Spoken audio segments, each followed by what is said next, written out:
Welcome, everyone, and good morning. Thank you for joining us today. Today is September 19th, 2023, Tuesday, at the Larimer County Administrative Services Building. We are here for Administrative Matters meeting in the hearing room for the Larimer County Board of County Commissioners. I call this meeting to order, and we'll start with the Pledge of Allegiance. Please stand and join me for the pledge. I pledge allegiance to the flag of the United States of America and to the republic for which it stands, one nation, under God, indivisible, with liberty and justice for all. Thank you for joining me for the pledge. Again, I welcome you. I am Larimer County Commissioner Jody Shadduck-McNally, Chair of the Board of County Commissioners. I'm joined at the dais by my colleagues, Larimer County Commissioner Kristen Stevens and Larimer County Commissioner John Gonzales. Also helping us and joining us for our meeting today is Tessa Beatty from the Clerk's Office. Good morning, Tessa. Thank you. Our County Manager, Lorenda Volker, and Sarah Martin from our Commissioner's Office, who does all kinds of important and great things for us. Good morning, Sarah. And I will now move on to public comment. We will go ahead and start public comment. We have a few people signed up for public comment today. You will have 3 minutes. Let's do the call last. And you'll walk up to the podium and state your name, where you're from, and then we will let you have public comment. So we'll first call Gary Lindquist from Loveland. If you'll please come forward, and you'll have 3 minutes, sir. Thank you for being here today. Good morning. I'm Gary Lindquist from Loveland, Colorado, formerly operator of Lindquist Construction for 40 years. It's come to my attention that the grapevine reports to me that there's about to be a LURA meeting on the October 9th, and this being the only meeting that the commissioners will attend. Prior to that, that's why I'm here to make my comment. The Loveland City Council has already justified its pledge to the Centera South project due to your lack of participation in this matter, and increased their pledge. And they used that as a reason to increase the original ask. And the premise of subsidizing new development with diverted taxes, it's based on a belief that the adjacent properties would develop or improve due to the improvement on the subject property. Of course, this wasn't occurring in Loveland, and hasn't so far, because the same people that you're granting these subsidies to are owning the adjacent properties and hold them off the market until they can get an additional deal for the adjacent property.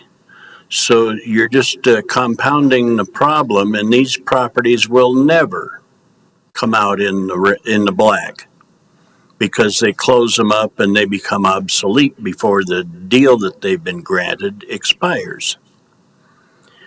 Now, so far, all that diverted tax funds for these projects has resulted in congested roads and a need for off-site infrastructure improvements, for which these developments haven't put their fair share into the coffers for. So it's an unfair and unbalanced burden on the rest of the people who are paying the full fare in their tax. And this is what's motivated the two citizen initiatives in Loveland that limit the ability of the city council and elected officials to grant these enormous subsidies. You can expect more of the same kind of initiatives if this practice does not cease. I think we've reached the saturation point for this type of development subsidy. My experiences with development tell me that the growth can occur normally anyway. Thank you, Mr. Lindquist. Would you like to wrap up your comments with a sentence or two? Your time is up. Thank you. Thank you. Thank you for your public comment. Okay, we'll now move on to Paul Gessler. If you'll please come forward to the podium, and you would have 3 minutes, sir. Thank you. Thank you. Paul Gessler. I am Fort Collins. I was here 3 months ago and I asked for a restorative justice court. And that I did get to go to the first meeting this past last week. And I learned quite a bit. And we're not quite one nation under God, indivisible. But I want to make since today is, and this week is International Peace Day on Thursday, I want to bring to your attention the situation, political situation in the world and in the state.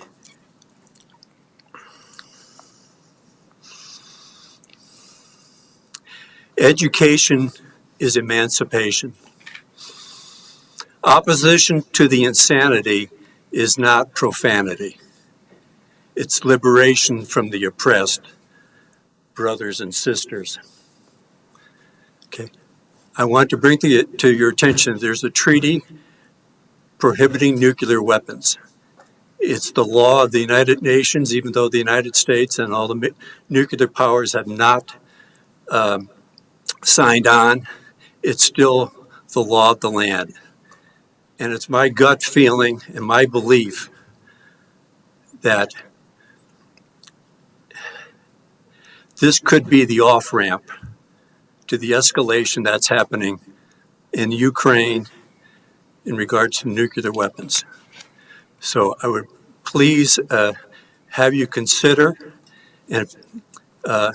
endorsing the treaty prohibiting nuclear weapons as a county, as a show of good government. And I'd be happy to answer any questions you may have. Thank you. Thank you, Mr. Gessler, for your public comment. We appreciate you being here today. We will now have Greg Leverett come. You'd have 3 minutes, Mr. Leverett. Greg Leverett, Larimer, Colorado. What's with the mask? I'm immunocompromised after a heart transplant. I don't even deal with that. So anyway, the thing of it is, last time I talked to you, my father broke his leg. He ended up finishing pregnancy testing the cattle. That was on a Friday. He walked the dogs Friday night, Sunday, Saturday, Monday. He broke his leg. He only missed 2 days of work. You lack such a backbone. You won't even talk to me. Okay, the next thing, you two have been hearing this for quite a while. I'm glad we have a lot of the Larimer County Sheriff's Department here today because they couldn't understand the evidence. You backed Steve Johnson up as being a competent veterinarian. My father closed his clinic in 2012, December 31st. He died November 7th, 2020. September 11th, we got a call asking for vet services. And you want to sit there and tell me that Steve Johnson was competent? These guys all said he was competent, and yet he supported a letter from Larry Averson stating antibiotics saved a girl's life from heat stroke. No antibiotic treats heat stroke. And you guys, none of you guys, have you ever asked a competent person? I think these people would like to know if you did your job and asked competent people about competence in the Sheriff's Department, the DA's office, the medical staff here in Fort Collins, the Fort Collins Police, people like Greg Yeager, Brad Harkin, and you guys who are in on this too. And you know what? I deserve answers why you allow such incompetence to exist in Larimer County. And you need to take away the slogan, commitment to excellence, and change it to commitment to corruption. Thank you. Okay, we'll move on to Mr. Sarner, who is calling in, please.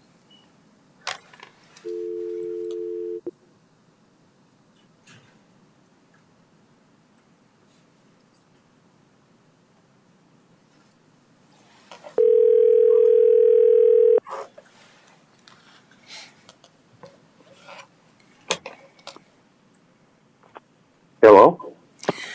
Good morning, Mr. Starner. This is Larimer County Commissioner Jody Shadduck-McNally, Chair of the Board of County Commissioners, calling you for your public comment today, sir. If you could identify yourself, where you're from, you'd have 3 minutes for your statement. Thank you. Yes, ma'am. Hey.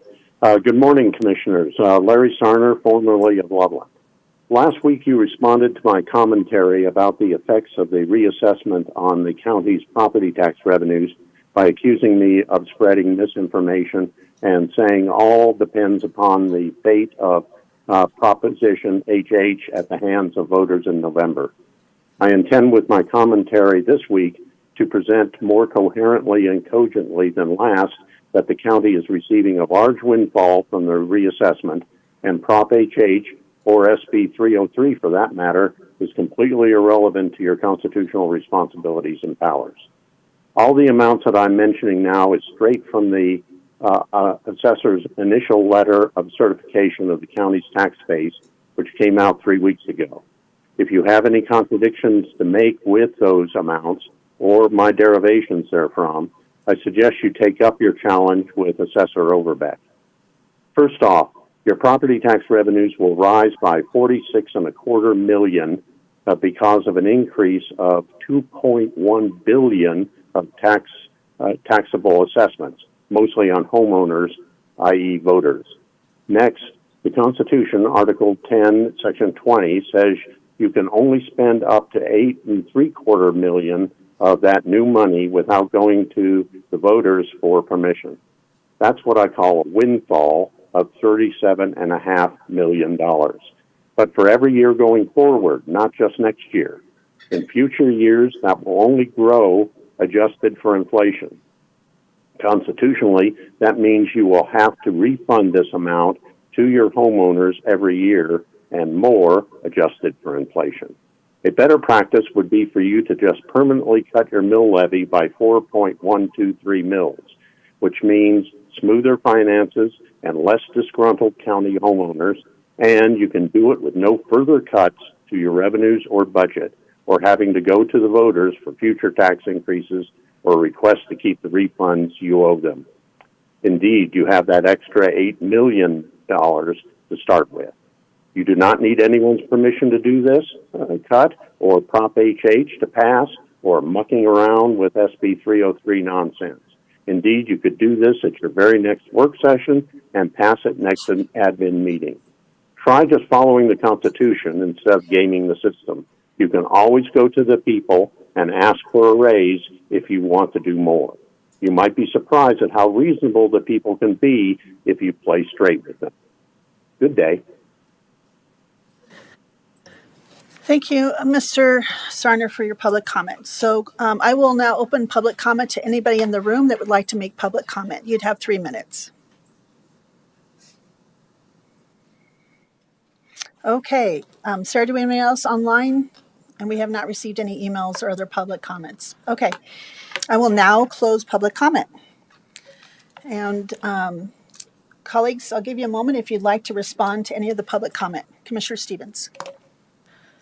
Yeah, thank you, Madam Chair. Well, first, with regard to Mr. Lindquist, there is an upcoming LURA meeting. Commissioner Shadduck-McNally is our representative to that. Our intention in participating in the Loveland Urban Renewal Authority is not to subsidize properties, but it is to participate as a full member, as we're required to regarding statute. We are in the process of negotiating, and, obviously we're looking for something that benefits the residents. So, but we're not doing this because we have any love for any particular property or company or development firm, is because that we're required by state statute to participate as a full member in the Urban Renewal Authority. There are things that will be on the ballot in Loveland regarding urban renewal authorities, and I will just say that we have no idea what the outcome of that will be. In the meantime, we need to participate as fully as we can, and we are doing this because we are guardians of the taxpayers' dollars, and so we are trying to negotiate in good faith with Loveland on that. With regard to Paul Gessler, I do think it is all of our jobs to work for peace, and I think we do that in our community. And I think restorative justice and our specialty courts are one way that we do that. We have a great community corrections program that helps divert people and help them re-enter the community. We work on a lot of issues around in community corrections around mental health. And so we have a lot of ways that we divert people out of the traditional justice system into alternative justice systems. And that's one way we can work on peace. And I think there are many other ways, and some of it is to combat poverty locally. And so I'm not sure that there's any appetite for endorsing any international treaties, but I do think there's a commitment among this board to work on issues in the community that affect all of us. So, happy to, I'm glad you got to visit one of the specialty courts, and, happy to show you some of the other work that we're doing. I won't address Mr. Leverrett's comments because I'm not sure I understand exactly what he was needing from us, but certainly would say that I wish him well. With regard to Mr. Sarner, it wasn't necessarily that we were accused of misinformation. I think that he had 2 points last week, and one was about the Urban Renewal Authority, that is, I think, where I was trying to at least say that he was not accurately representing what the county's doing with regard to the Urban Renewal Authority. Property taxes or property assessments were high this year. I mean, I think everybody feels that who is a homeowner. There's no intent for the county to spend any kind of windfall. We are looking at different options. We'll be meeting later this week to talk about the budget. Certainly, we have already asked many departments to make cuts because HH and other things that are on the horizon look like that property taxes might be capped in some kind of measure. And so we are trying to plan for a lot of different scenarios, both this year and next year. And so there is no intent to take a windfall, and that's not what we do. We there again, our goal is to be good guardians and good stewards of the dollars that were entrusted to us. And so there's no intention. I think that working with mill levy credits and other options are definitely an option. And so we have a lot of things on the table right now, and we'll be discussing those, like I said, this week. So we will be upfront with the public. We're having 2 sessions, I believe, in the next couple months around the budget that we encourage people to come to, and we'll get more information out about those. But, our goal is to be transparent about what we're doing, but certainly not to rake in any kind of windfall from the residents in our county. We will take what we need, and the rest we will figure out how to get back to the people who have paid property taxes. And so I think that's all I have. Thank you. Thank you, Commissioner Stevens. Commissioner Gonzales, would you like to make some comment? Thank you, Madam Chair. Good morning and welcome, everyone. I think Commissioner Stevens said it well regarding the matters concerning the Loveland Urban Renewal Authority and the Centera South development. I don't really have anything to add there, as well as our budget process, which is transparent. So I am grateful to Mr. Lundquist, I believe, or Lindquist. I appreciate very much that you took the time to come up from Loveland and speak here in person. Certainly appreciate Mr. Sarner. We go back many years. Regarding Paul's comments, I'm happy to speak with you offline. With all the things that are before the county in so many areas, I think it behooves us to focus on what we can do here locally to advance peace, justice, inclusion in our community. So that's our focus. As a private citizen, again, I'm happy to speak with you. And I am glad you followed up on our suggestions regarding the specialty courts, and a lot of work being done to establish a veterans court here in Larimer County. Finally, with Mr. Leverett, I'm glad that his father, who apparently broke his leg, is doing better.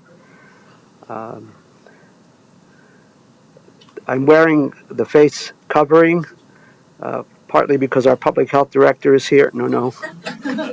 No, I have been exposed to someone close to me who tested positive for COVID, and because I try to keep my nose to the grindstone and work really hard and not have to miss days, that is why I'm wearing the mask. To Greg Leverett, I wish him continued healing and mental wellness. That's all. Thank you, Commissioner. Just wanted to respond first to Mr. Leverett. Mr. Leverett, I'm not sure what you needed from us. I don't know what Commissioner Stephen and I would be in on because we don't even know anything really about the situation from 10 years ago. So I'm not sure I understand what he's referring to. I wish him well, I'll leave it at that. Mr. Lindquist, thank you for coming all the way from Loveland today. As you know, this is a very complex thing, and I think you've seen my comments and my work on the lower board and also here on the board. So I think it's pretty well known, kind of my concerns about the process, but I'm also trying to represent the board and the county as best I can, since my colleagues have, which I appreciate, entrusted me to represent them on that board. And I thank you for your advocacy and your work and your comments today. Mr. Gessler, it's always nice to see you. Thanks for visiting some of our specialty courts. They don't happen everywhere in the state and even in the region. And so we're doing some work that's really innovative and really looking at ways that we can do justice different in our community, and our law enforcement partners and our judicial partners, along with a lot of folks in our staff, are working really hard to make sure that we are doing things differently and with better outcomes. And I'm really proud of a lot of that work. I agree with my colleagues. I agree with you that it's always looking for peace. There's a lot of unrest in our world, in our country, and our area. And unfortunately, we can't fix it all overnight, but I certainly know that here in Larimer County, and even with myself, trying to do what we can to bring peace and to work together even beyond our differences, because when it really comes down to it, when we look at it, we all want to just be safe, healthy, love our families, and thrive here and have everyone else around us too. And I think we all have common peace and prosperity for everyone. So I appreciate you being here today. I'm always welcome to, if you wanted to give a call and we can meet for coffee and talk, that would be wonderful, and I appreciate your advocacy for peace. And then Mr. Sarner, you know, my response was saying that we're looking to spend a windfall is not accurate.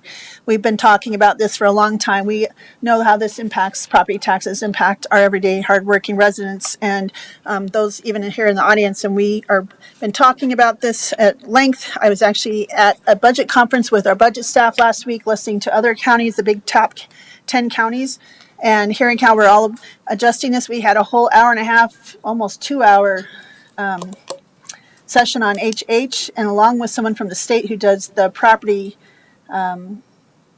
administration or property tax administration.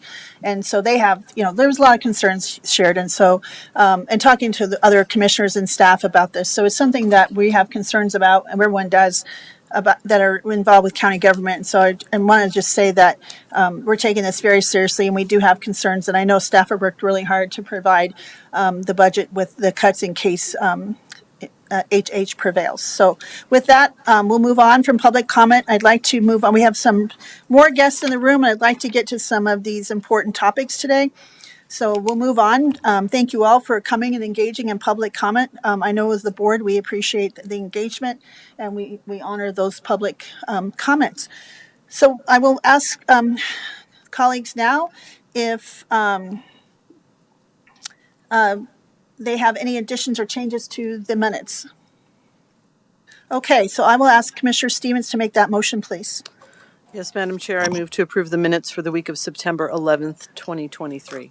Thank you, Commissioner. Any further discussion? All those in favor? Aye. Okay, moving on to our schedule review. Sarah, thank you for helping us walk through our schedule today. This is the Commissioner's schedule for September 25th through the 30th, 2023. On Monday, September 25th, from 8 a.m. to 9 a.m., Commissioners may attend the Horsetooth Mountain Open Space New Trail Celebration at the Soderberg Trailhead at 3909 Shoreline Drive in Fort Collins.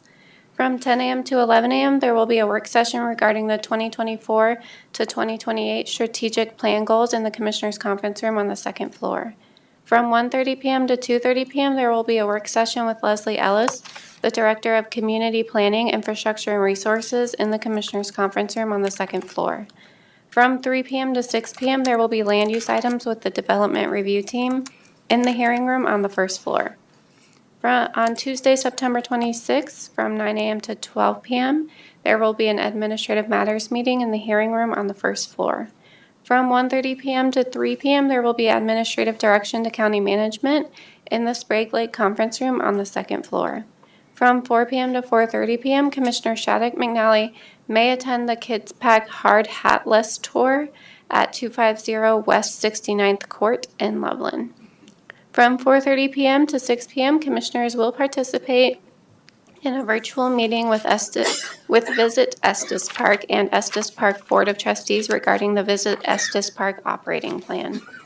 On Wednesday, September 27th, from 7 a.m. to 8 a.m., Commissioners Gonzales and Shadduck-McNally may attend the North Fort Collins Business Association meeting at the Rocky Mountain Innisphere at 320 East Vine Drive in Fort Collins. From 8 a.m. to 5 p.m., Commissioner Shadduck-McNally may attend the 2023 Colorado Governor's Tourism Conference at the Hilton Fort Collins at 425 West Prospect Road in Fort Collins. From 4:30 p.m. to 7:30 p.m., Commissioner Stevens may attend the Boulder Valley and Northern Colorado 40 Under 40 event at Grace Place at 375 Meadowlark Drive in Berthoud. From 6 p.m. to 8 p.m., Commissioners may attend the Equity, Diversity, and Inclusion Advisory Board meeting. It's at the Larimer County Loveland campus in the Poudre River Conference Room at 200 Peridot Avenue in Loveland. From 6:30 p.m. to 7:30 p.m., Commissioner Stevens may attend the Fair Board meeting. It's a hybrid meeting. In person, it'll be at the ranch at the Thomas M. McKee Building at 5280 Arena Circle in Loveland. On Thursday, September 28th, from 8 a.m. to 5 p.m., Commissioner Shadduck-McNally may attend the 2023 Colorado Governor's Tourism Conference at the Hilton Fort Collins at 425 West Prospect Road in Fort Collins. From 12 p.m. to 1:30 p.m., Commissioner Gonzales will host a community conversation for the Red Feather Lakes community. The guest will be Ricardo Perez, the Larimer County Emergency Management Coordinator, who will give a community resilient assessment update and preparedness information at 58 Firehouse Lane in Red Feather Lakes. From 1:30 p.m. to 3:30 p.m., Commissioner Shadduck-McNally may attend the Regional Opioid Abatement Council meeting. It's a hybrid meeting. In person, it will be at the Larimer County Loveland campus in the Poudre River Conference Room at 200 Peridot Avenue in Loveland or virtually via Zoom. From 3 p.m. to 4:30 p.m., Commissioner Stevens will attend the Non-Attainment Area Air Pollution Mitigation Enterprise meeting. It's a hybrid meeting. In person, it'll be at the Colorado Department of Transportation headquarters at 2829 West Howard Place in Denver or virtually via Zoom. From 5 p.m. to 8 p.m., Commissioner Shadduck-McNally may attend the Open Lands Advisory Board meeting at the Larimer County Loveland campus in the Poudre and Big Thompson River Conference Rooms at 200 Peridot Avenue in Loveland. From 6 p.m. to 7 p.m., Commissioner Shadduck-McNally may attend the Larimer County Dare to Prepare Community Education Program at the Larimer County Emergency Operations Center at 4872 Endeavor Drive in Johnstown. From 7:30 p.m. to 9 p.m., Commissioner Shadduck-McNally may attend the Governor's Awards for Outstanding Colorado Tourism Efforts at the Hilton Fort Collins at 425 West Prospect Road in Fort Collins. On Friday, September 29th, from 8 a.m. to 12 p.m., Commissioner Shadduck-McNally may attend the 2023 Colorado Governor's Tourism Conference at the Hilton Fort Collins at 425 West Prospect Road in Fort Collins. From 9 a.m. to 10 a.m., Commissioners may participate in the virtual Colorado Counties, Inc. Proposition HH ballot measure discussion. From 5 p.m. to 8 p.m., Commissioners Stevens and Shadduck-McNally will attend the Conrad L. Ball Banquet at the Fort Collins Country Club at 1920 Country Club Road in Fort Collins. From 6 p.m. to 8 p.m., Commissioner Cafalas may attend the Arc of Larimer County 11th Annual Film Festival at the Rialto Theater Center at 228 East 4th Street in Loveland.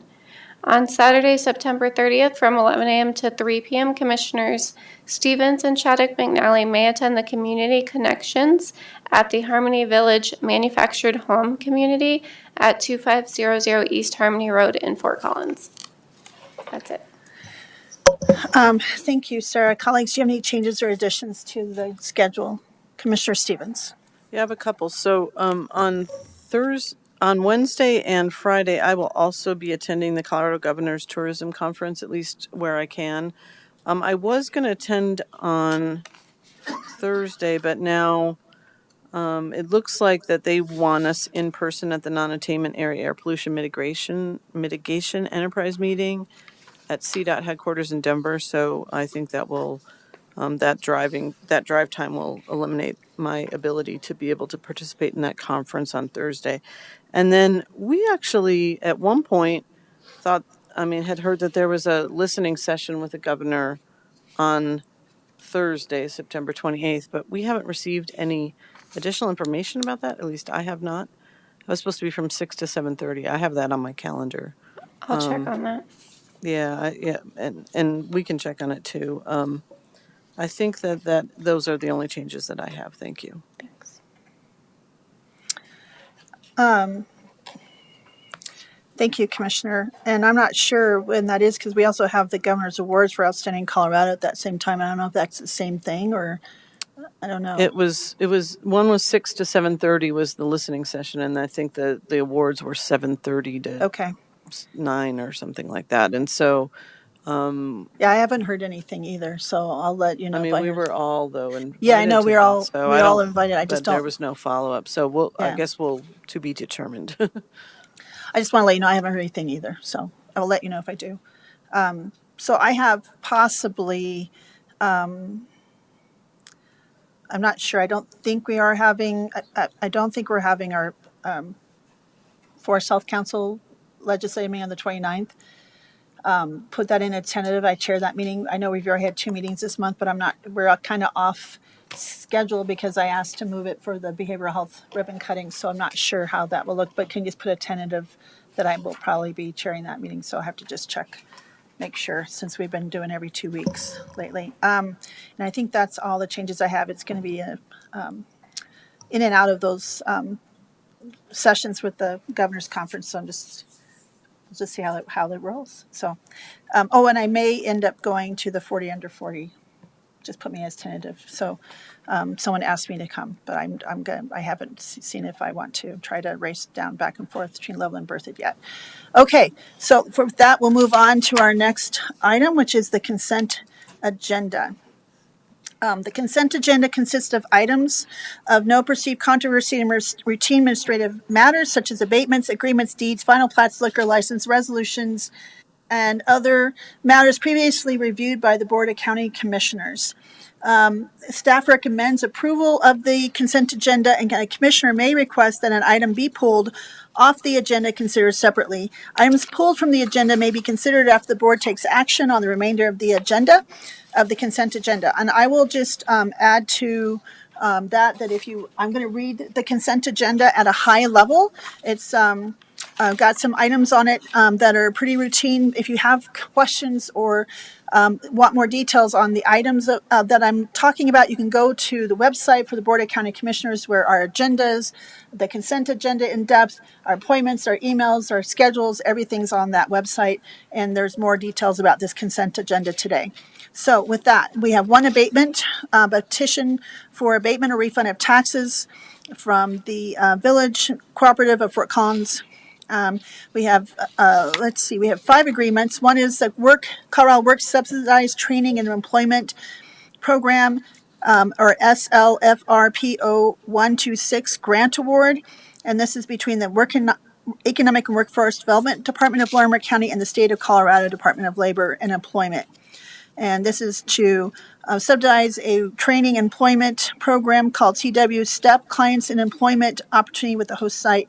And it's a statewide program to assist Colorado work recipients in attaining living wage permanent jobs through training opportunities.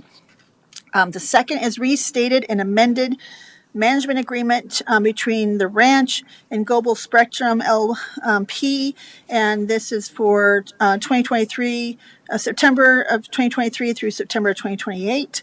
And we also have a beverage sales and sponsorship agreement submitted by the ranch, and this is between Pepsi will be the exclusive beverage supplier and beverage sponsor of Larimer County and the ranch customers and facilities.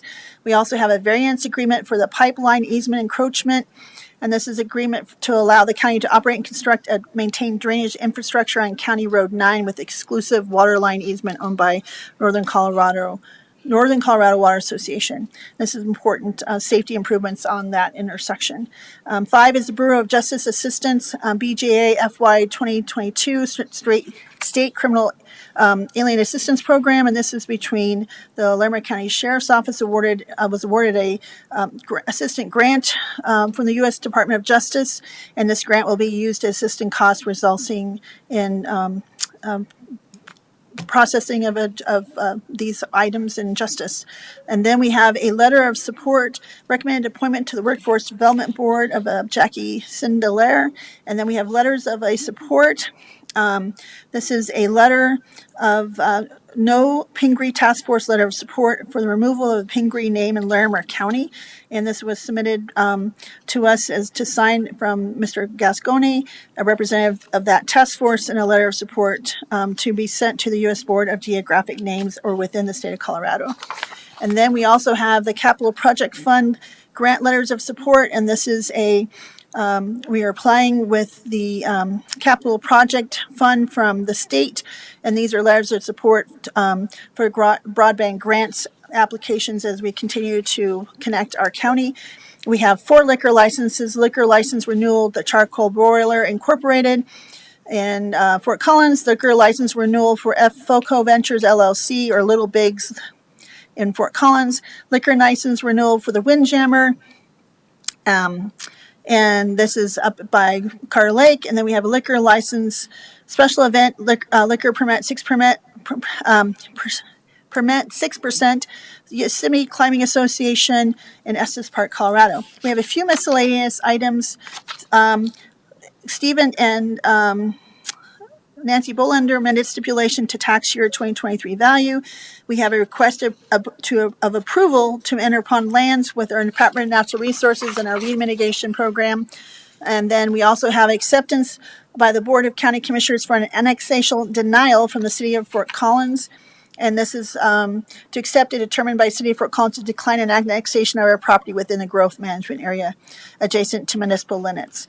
And then we have one policy, a human resources policy and procedure of 331.6S, and this is a clarification whether employees on military leave get sick and vacation accruals or not, and we clarified that language so that this is the same as any other leave.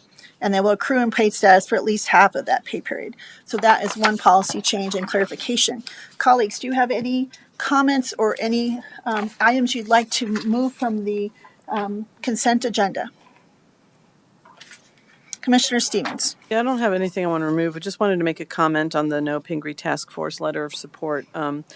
John Gascoigne is a longtime local resident, and he asked the board to consider supporting their efforts to remove the Pingree name from geographic names. So there's some place names that are called Pingree. There's some roads that are generally referred to as Pingree. And the Colorado State University removed the name from their campus, their mountain campus, several years ago because Pingree was involved in the Sand Creek Massacre. And so we definitely support Mr. Gascoigne and his group's efforts to remove that as a geographic name. People have seen lately that it happened with Mount Evans as well. Governor Evans was also the governor during the Sand Creek Massacre. And so this is just a way that we can support this local group that is trying to achieve that end. So we just wanted folks to understand why we were doing that. Thank you, Commissioner. And that letter is in our consent agenda if they would like to read some of the reasons for that letter. So with that, Commissioner Falls, I would welcome a motion to approve the consent agenda, sir. Thank you, Madam Chair. I move to approve the consent agenda for today, September 19th, 2023. Thank you, sir, for that motion. Any further discussion? All those in favor? Aye. Aye. Okay, passes 3-0. We do not have any commissioner guests today that I know of. Colleagues, if you have any, thank you, staff, for being here today. So now we'll move on to something that's very important to me, and I know it's important to the board, but something that I'm very excited to have presented today. Sergeant Robert Cook is leading the co-responder program here in Larimer County, and brought this up that it's Co-Responder Week this week, nationally, internationally, and it's really important to recognize that and honor the tremendous work that our co-responder program is doing, and Larimer Sheriff's Office and our other police departments in the city of Loveland, city of Fort Collins, and town of Estes are doing phenomenal co-responder work.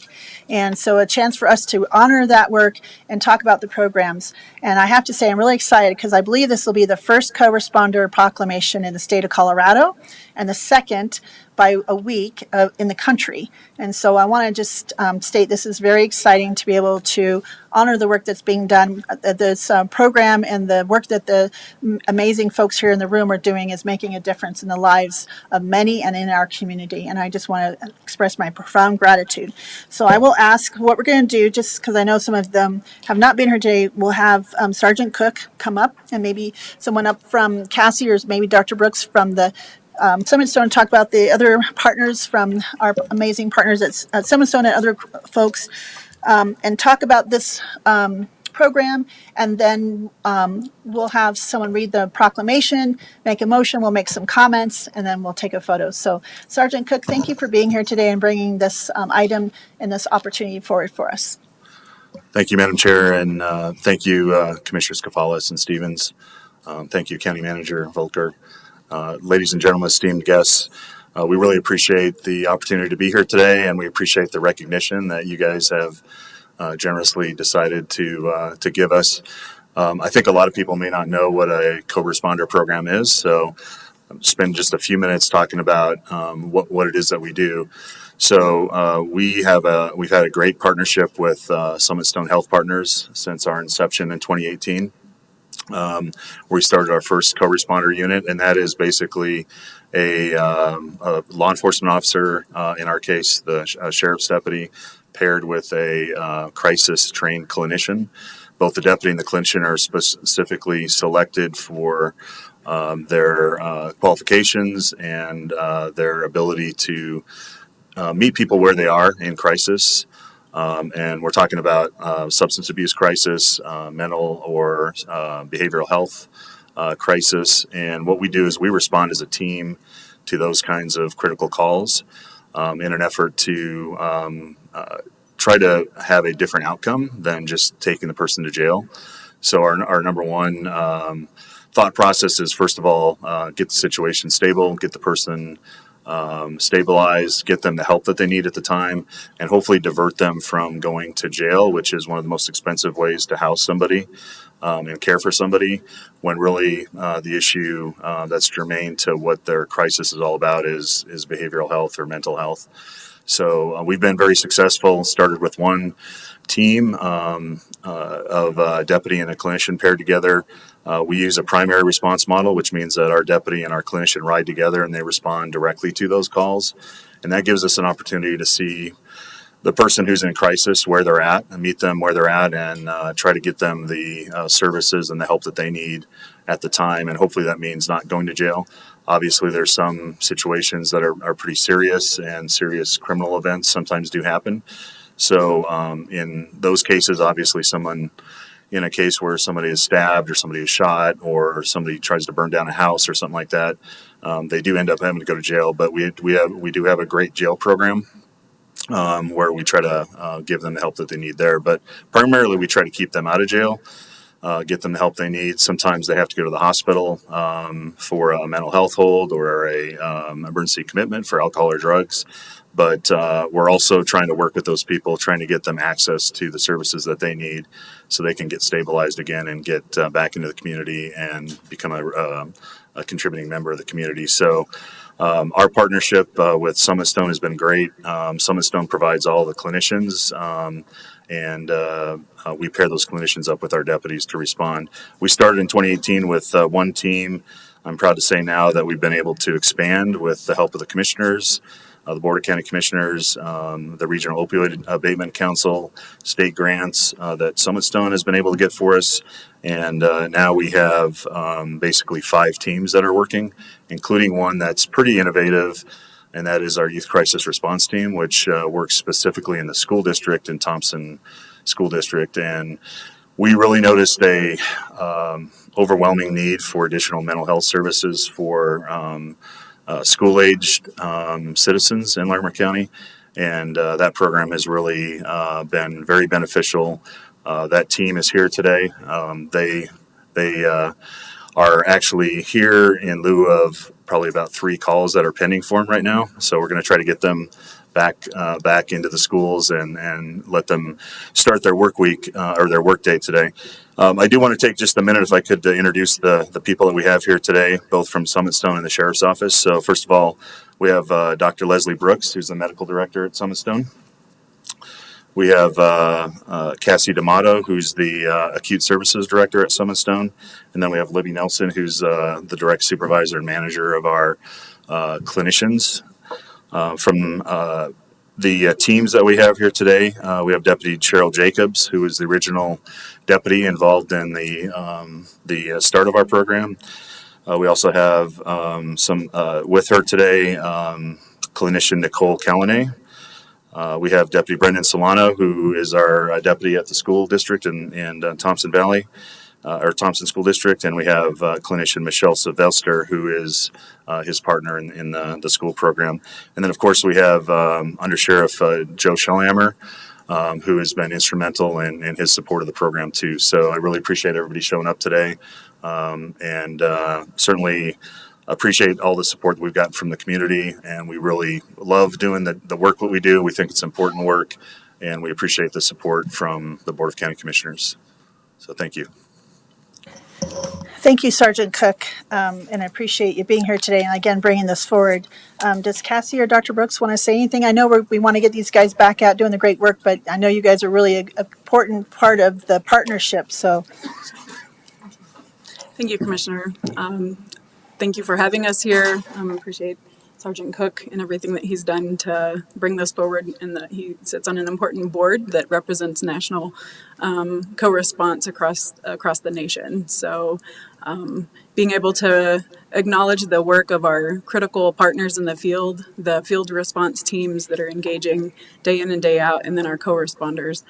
Summit Stone launched programming in 2014 with this program, and started with Loveland Police Department with one kind of co-responder in a secondary dispatch model, as Sergeant Cook was speaking about primary response. Loveland, we started there, and it's evolved. I think Libby has about 20 co-response team members underneath her at this time. So it's evolved quite a bit over the years, and we're excited to see how it continues to evolve. As Sergeant Cook referenced, the importance of engaging in the field in attending to a behavioral health crisis with the right intervention at the right time is critical. And being able to link individuals to an appropriate level of care that may, as he said, divert from unnecessary charges or unnecessary emergency room visits is imperative in the work that we do. And as we look towards launching and opening the behavioral health services facility, the acute care facility at Longview, this team and this program is even more important to the community's work as we expand programming under the behavioral health services umbrella. So thank you all for the continued support with this programming and programming overall within the community. We have some really incredible partnerships that build a network of co-response and a network of emergency response. So appreciate everyone's input and continued support as we evolve the programming. thank you, Cassie, and appreciate you being here today. And it's well stated. Don't go anywhere, just in case my colleagues have questions for you. But we'll go ahead and read the proclamation quickly, and then may have and make the motion, Commissioner Stevens, and we can make our quick comments, and then we'll get Deputy Solano, if I got that right. out to do his great work. So Commissioner Stevens, would you mind reading that proclamation and making that motion, please? Yes, Madam Chair. This is a proclamation honoring Larimer County co-responders and behavioral health crisis clinicians. Whereas Larimer County is committed to providing support for those facing behavioral health issues in our community, and whereas behavioral health describes the emotions and behaviors that affect an individual's overall well-being, including mental health disorders and substance use, and whereas the National Institute of Mental Health estimates that more than 1 in 5 U.S. adults live with a mental illness, and whereas the widespread opioid use continues to grow across the nation, our state, and here in Larimer County, with over 100,000 overdose deaths occurring nationally, as reported by the National Institute on Drug Abuse, and whereas behavioral health conditions may lead to homelessness, criminal charges, and arrests, and have a serious impact on communities. And whereas the many issues created by mental illness, substance abuse, and addiction are community problems, not limited to law enforcement, fire services, and emergency medical staff. And whereas many communities have realized the need for additional resources to address these issues more effectively when individuals are experiencing crisis situations and have identified an evidence-based and effective program called Co-Response. And whereas the co-responder model pairs law enforcement and behavioral health professionals to intervene and respond to behavioral health related calls for service. And whereas these teams utilize the combined expertise of law enforcement and behavioral health professionals to de-escalate situations and help link individuals experiencing behavioral health issues to appropriate resources in their communities, including counseling, access to medications, medical-assisted treatment for alcohol and drug dependency, access to housing, food, basic necessities, and other similar resources. And whereas the Larimer County Sheriff's Office has had a co-responder unit comprised of specially selected and trained deputy sheriffs and clinicians from Summit Stone Health Partners since 2018, and whereas this unit has responded to thousands of emergency and non-emergency calls for service, provided crisis intervention, conducted important follow-up, developed hundreds of safety plans, helped countless people get connected with the resources they need for healthier living, including access to behavioral health and other community resource services. And whereas these first responders have shown exceptional commitment, dedication, leadership, and passion to help those in need, reinforcing how vital their work is to the communities of Larimer County. And whereas other local law enforcement agencies, including Fort Collins Police Services, Loveland Police Services, Colorado State University Police Department, Estes Park Police Department, and Johnstown Police Department, as well as the Thompson School District and Thompson Valley Ambulance Service, have also realized the need for effective co-response and have initiated co-responder programs within their organizations, which has also contributed to the overall success of co-response programs within and around Larimer County. Now, therefore, we, the Board of County Commissioners for Larimer County, do hereby proclaim the week of September 18th through September 24th, 2023, as Larimer County Co-Responders and Crisis Clinicians Week, along with the Colorado Co-Responder Alliance and the International Co-Responder Alliance. We wish to express our appreciation and gratitude for the co-responders and behavioral health clinicians working in Larimer County who routinely respond to crisis situations, sometimes putting themselves in harm's way to ensure the best possible outcomes for the community. We call upon Larimer County residents to recognize, honor, and give thanks to these amazing professionals for their daily service through the great work they do to assist those in need.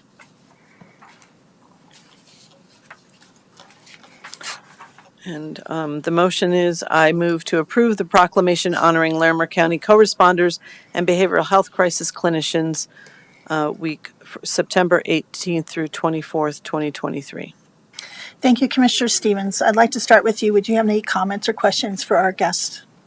Yeah, just want to thank you all for being here. I mean, I think it was fitting that Mr. Gessler came in this morning to talk about how we create peace in our community, because I think this is a really good example of how we do that by, embracing this idea of policing in different kinds of ways. And so I really want to first thank the Sheriff's Office for really being open to this, honestly. This is a little bit of a different model. I mean, you've been actually doing it for 5 years, so it's something we probably should have acknowledged a long time ago, but I'm glad we're doing it today. And thank you for Commissioner Shadduck-McNally for bringing this forward. But certainly, we've proved that it's a successful model, that it does de-escalate a situation, and that it provides the appropriate response to a situation. And I commend the Sheriff's Office for, like I said, not only being open to it, but being open to ways we can expand these kind of services, because this is kind of what's meant by community policing, right? It's keeping in mind different models of how we take care of different difficult situations in our community. So that's wonderful.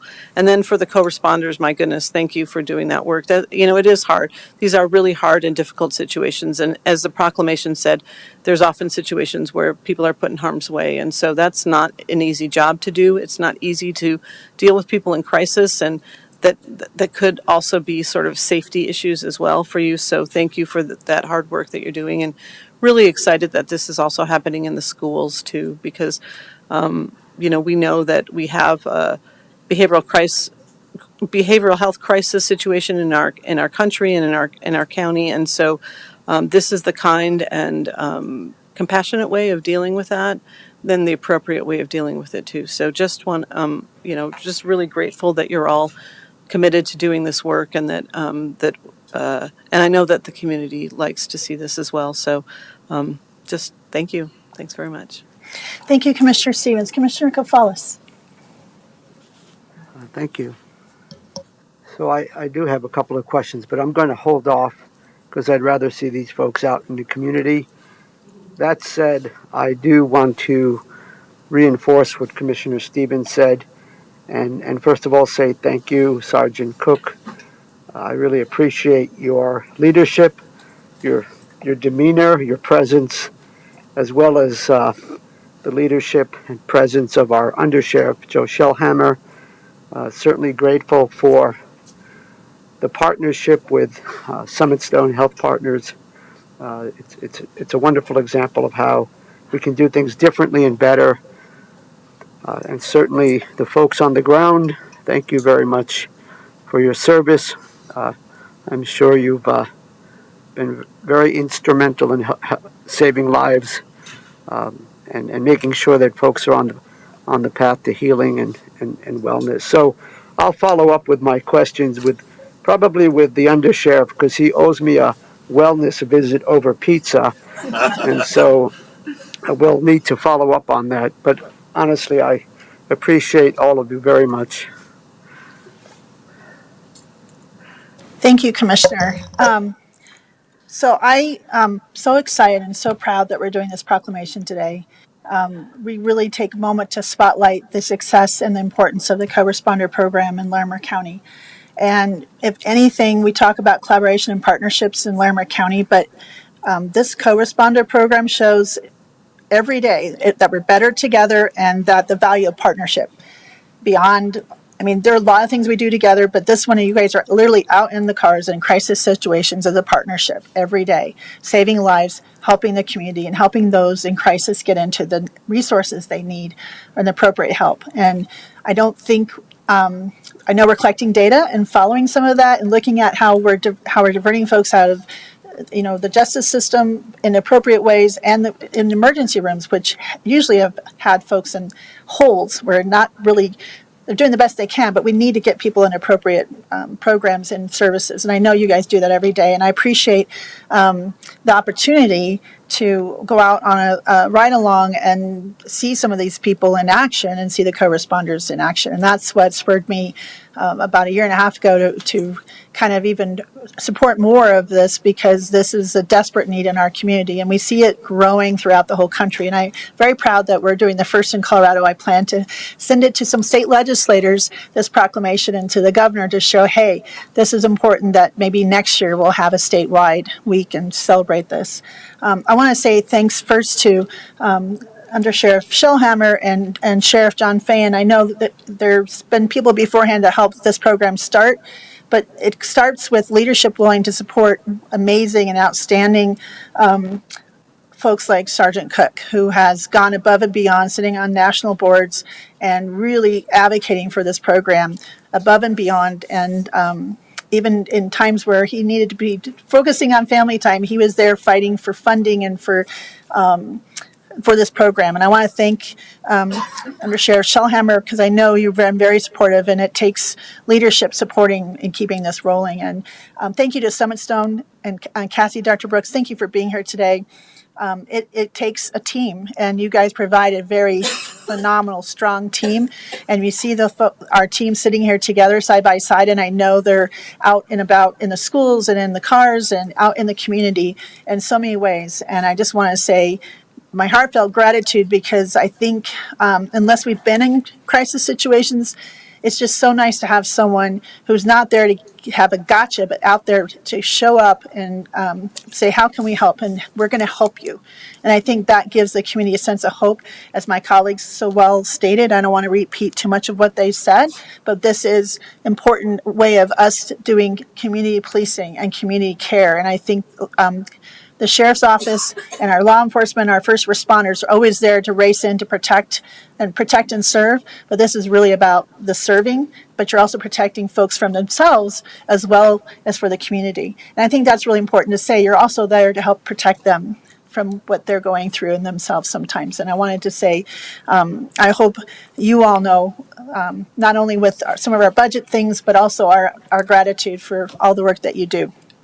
I think it's one statement in the proclamation about first responders have shown exceptional commitment, dedication, leadership, and passion to help those in need, reinforcing how vital their work is to the communities of Larimer County. Just says it all right there. It's really, you guys really have an exceptional commitment. And Sergeant Cook, I want to say again, you have really been the fire and the determination of this program, and the partnership and the relationships you're making at a local, state, and national and international level is exemplary. So thank you. And I just want to thank all of the co-responders in Larimer County. I know every department, every municipality has a little tweak on it, but I know you guys in mutual aid back each other up every day across the county. And again, that talks about the value of partnership and that we're better together and how important collaboration is. So I want to just hope that I can get out and write it again under Sheriff Shellhammer. It's nice to see things in action sometimes. And I just want to thank you for bringing this forward, Sergeant Cook. Just really proud to partner with you. I know the Regional Opioid Abatement Council, too, is proud to partner with that. And I'm just really proud of the work that we're doing here in Larimer County, and that's because of our amazing law enforcement and our partners and our staff. And so with that, just looking forward to expanding this more and seeing how this all works with Longview and the acute care building.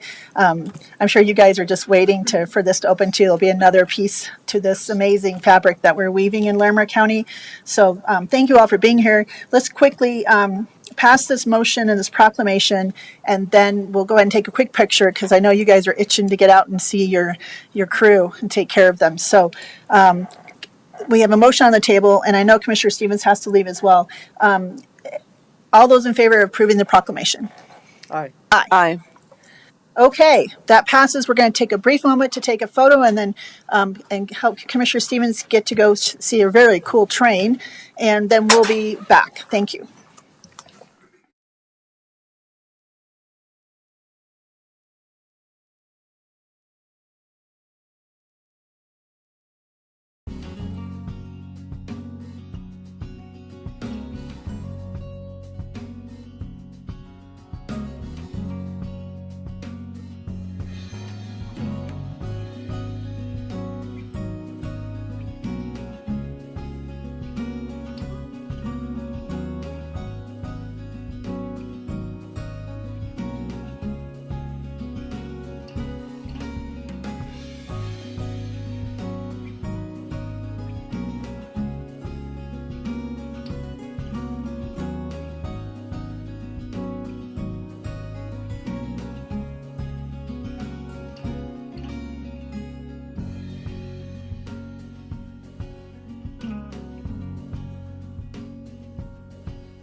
Welcome back, everyone.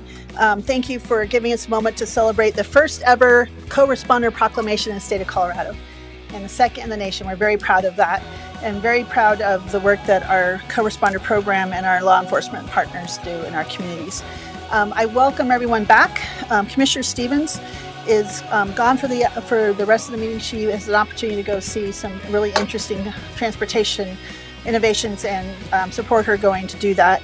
So now we'll move on to the next agenda item, which is an update from the Larimer County Department of Health and Environment. And I'll welcome up our Health and Environment Public Health Director, Tom Gonzales, to kind of share an update. I know you have some slides, and welcome, Mr. Gonzales. Appreciate you being here today. Good morning, Madam Chair and County Manager Volker and Commissioner.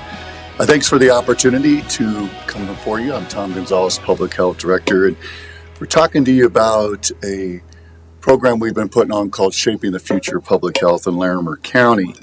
And I will be presenting on how the Larimer County Department of Health and Environment is committed to helping build a more vibrant, resilient, and thriving community throughout Larimer County. I do have several of our dedicated and talented staff here with us today.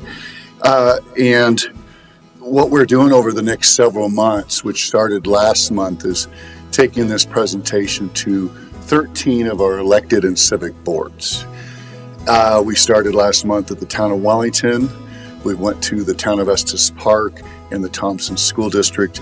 We're here, and next I think we'll meet with all our other school districts and towns and municipalities and CSU, etc., to share with them the future here and the ever-changing needs when it comes to public health. Next slide, please. So our mission is simple, but important. Working to provide everyone in Larimer County the opportunity for a healthy life. Key words there, everyone, opportunity for healthy life. So we're going to talk a lot about how we are investing in public health internally and externally to meet that mission. And while this is our mission statement, I believe health is something that connects all of us. Health is a shared value. We all want our communities to thrive, for residents to be healthy, and for families to prosper. And we're going to talk a lot about partnerships and connections, just like the co-responder work that's going on. The health department's unique, as you're aware, compared to other county departments. Two reasons. One is we have a governing board separate from the county administration. That is the Board of Health, which is members are appointed by the Board of County Commissioners, and the public director, myself, reports directly to the Board of Health, and they do provide oversight governance on our finances as well as policy, as well as they approve the Community Health Improvement Plan, which we will talk more about. So that's different. And also, public health doesn't have boundaries within Larimer County. Many of our municipalities and towns have their own road and bridge department. The county has their own road and bridge department. We are the health department for everyone. So when we go in front of our civic boards and elected boards, we remind them that we are their health department. We're here to serve them. So that's a uniqueness when it comes to the health department. What we want to talk today about is introducing Public Health 3.0. What does that mean? And what's the power of partnership? We've heard the word partnership used already a couple times today. What is a health strategist? How Public Health 3.0 benefits our community. And when I say community, you all know this very well. There's communities within community. It's one extraordinary piece of this tour we're doing is we're learning the challenges and the successes and the issues in the town of Wellington versus the town of Estes Park, our school districts. Some of those are very different. Some of those are very similar. So I think as we understand what those challenges are, we can work together to solve those challenges with good out-of-the-box solutions. Our programming will talk about what we do here at the health department, and then Public Health in Action. We have some demonstrations of where our team working as health strategists are really making an impact in our community. Let's introduce this concept of Public Health 3.0. I know Commissioner Gonzales, who is the liaison from the Board of County Commissioners to the Board of Health, hears a lot of this, health strategists and Public Health 3.0, but we want to make sure our community understands what that means and what we're doing. So let's get to how we got here. So Public Health 1.0, that started around in the late 1800s. And it was a germ theory revolution. It was immunizations, those things. So at that time, we started learning that contaminated water, contaminated food spread disease, and that we could prevent disease by vaccinations with preventable diseases. And at that time here in Larimer County, we had what they called a registered sanitarian and a registered nurse working throughout the county doing that work, making sure we had clean water, our food was safe, and that we were vaccinating kiddos for preventable diseases. That went on for many years, and there was a lot of success. We extended the lifespan significantly, but in the mid-1980s, we had new emergence, new issues, and that was chronic disease such as heart, lung disease, cancer, etc., and new emerging diseases like HIV/AIDS. So at that time, it was a little bit before the federally qualified healthcare centers, so public health served as what they called safety clinics. So that's where we expanded our services, understanding environmental health and vaccines and immunology to clinics. And that's where public health started rolling out some more preventive measures in Public Health 2.0. Well, in 2008, with the Affordable Care Act and the changes with some of the things federally, we started moving into Public Health 3.0. We now have federally qualified healthcare centers such as Sunrise and Salute in our community, providing that great work for us on 2.0. But 3.0 really is moving beyond that traditional public health department services and increasing cross-sector collaborations. We're going to use that word a lot. Using data and convening partners to discuss health burdens and explore solutions, which we call the health strategist. Now, these build upon each other. I still have an environmental health team that's out there every day making sure our food is safe and working with our restaurant owners. We're working with our water providers every day to make sure that our water is clean. And I have a whole team of vaccine folks working on getting your flu shot and the new COVID booster that'll be coming out, making sure that you're prepared for our fall diseases, our respiratory diseases that get us just about every year. Plus then our childhood vaccinations such as measles, mumps, rubella. So again, these build upon each other. We still do have our clinics. It's much different than it was in the 80s. And now we're moving on to being these health strategists where we're using data and convening our partners to have solutions to those health burdens. So health strategists. Health strategists ensure that population health activities are targeting community health needs and build effective working relationships and healthcare partners and other sectors that affect the social determinants of health. We're going to talk a lot about the social determinants of health, so several slides will be covering that, but really where we've evolved here at the health department is we now have access to critical data. We have a team of population epidemiologists led by Dr. Jared Olson. You've all met him throughout the pandemic. We want to be advisors and advocates, whether that's our mental health challenges or whether that's disease challenges from communicable disease, etc. We want to help people stay healthy. That's our goal. We know that's a shared value and enable more vibrant, resilient communities. Our goal here is if we have healthy, vibrant communities, we know that overall even our economics and those other social determinants will improve as well.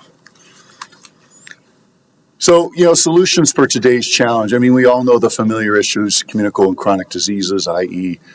measles, mumps, rubella, COVID-19, influenza, those things, foodborne illness, our parent, child, and family health, our clinical services, environmental health and safety, our emergency response program, and more. But what we're moving into is more, what are these social determinants of health? Looking at income, employment, child care, accessibility and affordability, mental and emotional behavioral health issues, transportation, education, access, housing, safety. These all play into what we call the social determinants of health. For example, housing is a basic necessity, and challenges there can directly impact health. Struggling to pay your rent or knowing that as housing costs rise, you're not going to be able to afford to stay in your community are two different situations that come with increased stress and sometimes mental and physical health costs too. So that's directly linked to public health. We also know we have youth who lack regular and adequate nighttime residence.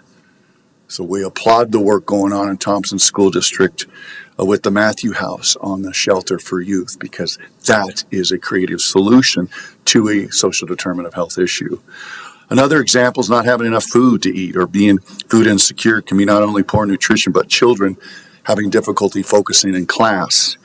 And thus, their learning is compromised. Those missed opportunities can mean potentially losing out on education, health, and income opportunities later in life. So we know this compounds when we have more of these social determinants of health. Hopefully, the state policy change that breakfast and lunch are now at no cost in our schools will hopefully help with that. But we do know that 1 in 8 of our kiddos here in Larimer County go to bed hungry. That is a problem that needs to be looked at. So access to health care is another issue. And we know that these school-based health clinics that we're seeing pop up are a creative solution to that. And we hope to get more of those school-based clinics working with our school districts. Not only physical health, but mental health must be included in those as well. For example, I give a shout out to Con Ball, Sunrise and Thompson School District's collaboration, as well as Poudre School District and Sunrise and their collaboration as well. These are creative solutions to these social determinants of health. So where are we going? Well, I think it's important to these connections with civic and community leaders, such as this in the tour. Our tour that we started last month is going to end 1st of January. I think our last presentation is with the town of Timnath, so we'll be at this over the next 3 to 4 months, talking to our civic leaders, making sure they're aware what we provide, what we offer, and getting feedback on what their challenges are. We want to make sure we're sharpening our proactive solutions.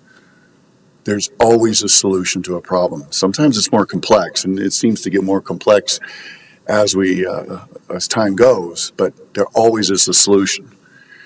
Better outcomes for historically underserved communities and families, that's key.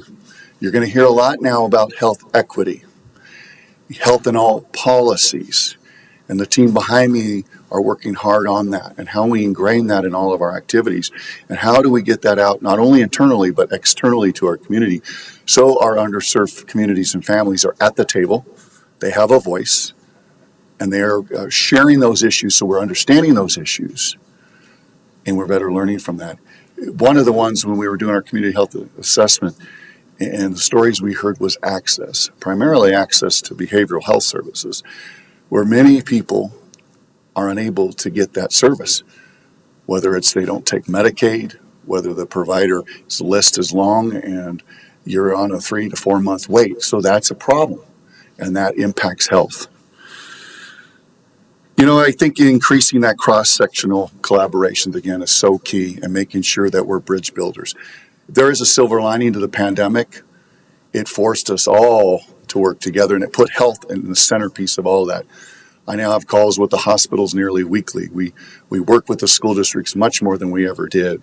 We work with our civic leaders, such as United Way and our chambers, way more than we ever did. So we all are now active partners where we all have a goal of this common theme for health. How does Public Health 3.0 benefit your community? I look at the data that we now have our hands on. We'll talk more about our data dashboard, but we are able to really target where there's issues within the communities. We'll talk more about our Child Fatality Review Committee that works with the coroner and the police, etc., to look at data on preventable deaths with our youth. Our work with the school district on copper and lead in water at specific faucets that have rose over the last couple years with testing, and how we work together to solve those issues and make sure the communication is clear to the community on the risks of these issues. And I know you all know, but I think it's important to say that when we talk about health equity, that's very, very different than equality. Equality means each individual or group of people is given the same resource or opportunity, where health equity recognizes that each person has a different circumstances and allocates the exact resources and opportunities needed to reach an equal outcome. And that's our goal, and that's Public Health 3.0, and that's what the team's striving to do every day here in Larimer County. So let's talk a little bit about our disciplines we have at the health department. We have 3 locations, one at 1525 Blue Spruce. We have the one in Peridot and Loveland, and then our office at Brody and Estes Park. And anybody can access these services, and certainly we want to make sure people are aware of them. Our first one is, on the next slide, is our strategic planning and health equity initiatives. We've been talking a lot about health equity. We have, over the last couple of years, reorganized the health department to have planning and health equity and health and all policies in the same office, where they're working together with all of our service delivery areas in the health department to ensure that we are focused on not only process improvement, but putting an equity lens in everything we do, whether that's hiring new staff, whether that's a new policy, and it's how our work out in the community is. Much of that was developed out of COVID-19 again, when a big, bright, shining light shone on the inequities with our healthcare system, predominantly with vaccine distribution.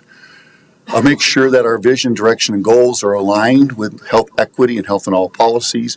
And then there's the recommendations for improving health equity and meeting the diverse needs of our residents. Our next office is the Public Health Planning Partnership. This is where much of our data and our population epidemiology resides. This is where our community health improvement plan work is done, and much of our youth engagement programming. I do want to give a shout out to the Thompson Teens United, where our team's been working on youth voice and much around substance misuse and places of belonging and mental health issues. We are listening to our youth. We also have a youth coalition in Fort Collins and Estes Park. Similar issues, maybe different issues, but working together to solve those issues, listening to our youth. Our clinical services, we both have low and no cost immunizations for infants, children, and adults. We have health information, immunizations, and information on international travel. So you're going to other parts of the world, what precautions, vaccines should you take, and then our sexual and reproductive health preventive services as well. Our parent, child, and family health programs. Our nurse family partnership is helping first-time parents be successful. Support, advice, and health information to first-time parents with a nurse visitor in their home. WIC is our supplemental nutrition program for women, infants, and children. For example, we have a caseload in Loveland and Berthoud alone of 1,000, where these are children that it's so important, as I said, that they have the supplement nutrition at a young age, because we know if they don't, we're going to have these compounding issues that are going to lead to poor health and social determinants of health. So that program is very successful throughout the county. And then our HCP program for families with children who have special health care needs. This program provides information on care coordination for families of children that have special needs. So, as you know, sometimes our systems can be very complex, and so we're making sure that these families know the resources and can navigate the complex system. Our environmental health programs, this is back to our environmental planning, our air quality and improvement initiatives, on-site wastewater systems. I love to tell people this. There's 15,000 operating on-site wastewater systems in the county. That's nearly 9 million gallons a day, 8 to 9 million gallons of wastewater a day. We got to make sure those are working properly so we don't contaminate our groundwater and surface water. Water quality, our burn permits, we work with all of our fire departments on. Child care and school inspections, food safety, that's our big program there, ensuring safe food. Foodborne illness and complaints, and then our aquatic facilities such as swim beaches, and then our public swimming pools. Communicable disease, which has been in the spotlight for the last 3 years with the pandemic, but this group, they're responsible for detecting and investigating over 100 reportable diseases, including salmonella, E. coli, measles, COVID, etc. So they are making sure that they're investigating, finding the source, and stopping a cluster or an outbreak so we don't have those situations within our community. They're also disseminating timely and accurate information on conditions affecting public health, so working with our Office of Communications on COVID-19 boosters, influenza, those kind of things, making sure we don't have outbreaks.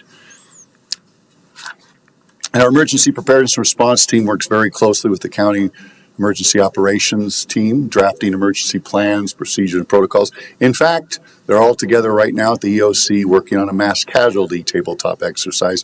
Heaven forbid we ever have something like that, but our team is very involved working with the coroner, the police, as well as other first responders, EMS, et cetera, on those situations, and making sure that we're ready to respond to the next situation, whether it's human-made or non-human-made or another pandemic.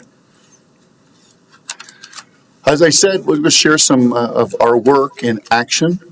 So the next slide is a really, really exciting work that we're working on is Safe Sleep for Babies. As I said, the Child Fatality Review Team, they meet quarterly and they review all preventable youth deaths. And I've attended a meeting, and I'll tell you what, it's a tough meeting to be at. But what we're doing is we're learning what's causing these deaths and how can we prevent them, being health strategists. And we know sudden unexpected infant death is the leading cause of infant mortality in the United States and Larimer County. So we've been working on over a year now, the Infants Safe Sleep Promotion. We're working with all our birthing centers to hand out safe sleep sacks as well as education on co-sleeping and the risks with co-sleeping, especially if you're under the influence of marijuana, alcohol, and et cetera. That's where we see these tragic deaths. So we want to make sure we prevent those tragic deaths. Our exciting health and well-being and resilience data dashboard, commissioners, for your support on this, the county's support as well to County Manager Volker. This was something we'd been working on for 3-4 years, and Laura Walker was the lead helping us through all that. But our team is proud to show that we have the data dashboard there at larimer.gov/health dashboard. A wealth of information on there for the community, and it's broken down by our social determinants of health. And so you can see where Larimer County's data is compared to the state of Colorado, and in some cases compared to the United States. And you'll see areas that we're struggling and areas we are succeeding. And our goal is that everyone is succeeding. So there's some work to be done, but the data dashboard is a big piece of how we become health strategists. And I said, if you look on here, some of the highlights, it shows that 10% of Larimer County residents are food insecure. And that relates to about 1 in 8 children going to bed hungry in our community. 40% of Larimer County residents worry about affording medical care and access. 40%. That's a problem. We know mental health, child care access, all those things play into it, and we're working hard on those. But certainly another piece that's on here is social isolation or the lack of social connections, which presents an extreme risk for poor health. In fact, the U.S. Surgeon General declared an epidemic in the United States of loneliness and isolation back in May. And in that report says over the lifespan, loneliness, isolation directly connects to a significant risk of premature death by 60%, really comparing it to smoking 15 cigarettes a day. So we know that our community needs more work when it comes to making sure everybody's connected. Nobody feels isolated, especially some of our communities we've identified, like the LGBTQIA, our people of color, our veterans. So we are working with that in our community health improvement plan and all of our 90 partners to make sure we move that needle so we in Larimer County can stop that epidemic of isolation and loneliness. Our community health assessment that came out was approved by the Board of Health early April, May timeframe, but that's we do this every 5 years. We look at the data, and then we provide an assessment and report which drives the community health improvement plan. But you can see that online, but lots of work there around income and employment, mental health, housing and instability, food security, all that, again, social determinants of health, and how we are wanting to be health strategists and working with our partners to solve problems. Now I got some excitement. You know, all heard about the TAC 212, the youth center here right across the street on Mountain. Well, we got a little video that will talk a little bit about how we worked as health strategists, how everyone partnered together, how, including the commissioners here, sponsoring $25,000, made this youth center a reality. And this is a pilot. Our goal is to get this youth center in every community within the county. because we know that these third spaces, safe spaces, are what our youth are asking everywhere, and just one isn't going to create the access. We need one in Wellington, we need one in Berthoud, we need one in Estes Park, a couple in Loveland, Timnath, etc. So I'll let the video roll.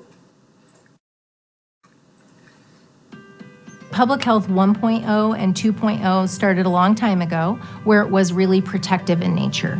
It was making sure we had clean water and that we had access to vaccines, and it was ensuring that people were protected at the most basic level.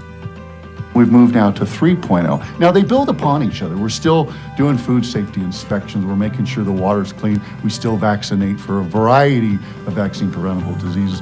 But now we're looking at how do we become health strategists? Public Health 3.0 isn't just about responding to crises, it's about anticipating challenges, anticipating health burdens, and being preventative in our approach. People do see public health at times that they're the enforcers, they're the health inspectors, they're the ones that made you wear a mask during the pandemic. We are some of that, but there's a lot more to what we do in public health.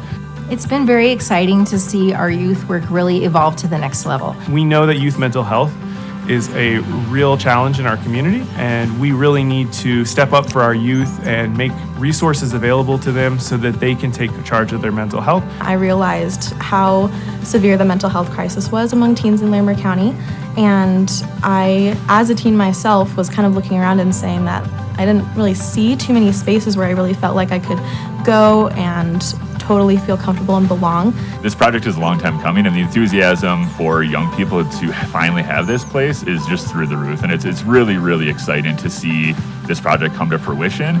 We always needed some place like this, and I feel like when I was struggling or I had friends struggling, we never had a third place that was drug and alcohol free and safe from, besides school or home, because those aren't always healthy places anyways.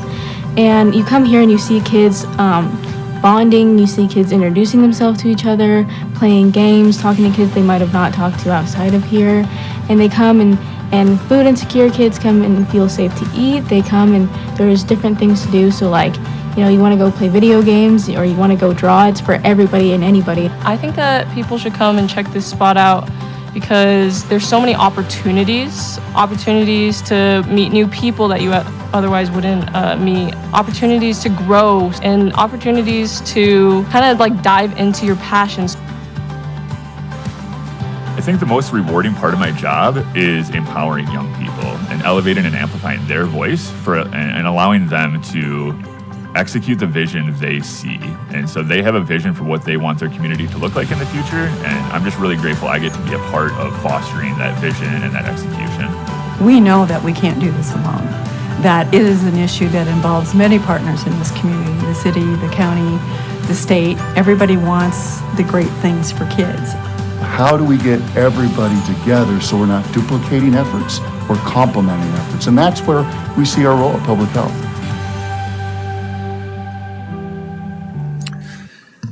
That's just one example, and a big shout out to Lori Klett, the Executive Director for the Family Outreach Center, and the partnership there to get the Teen Center up and running. So one example, and next slide is, well, how can we work together most effectively? I think it's back to clear communication, shared vision and goals, early engagement, such as this, be more proactive, and a collaborative spirit, which Larimer County truly has, and that's what's so valuable and exciting about this community. Is we look at our next community health improvement plan, where we're really looking at tackling isolation and lack of community engagement as that health, social determined health, and moving health along. So I think that's an innovative approach to a complex problem.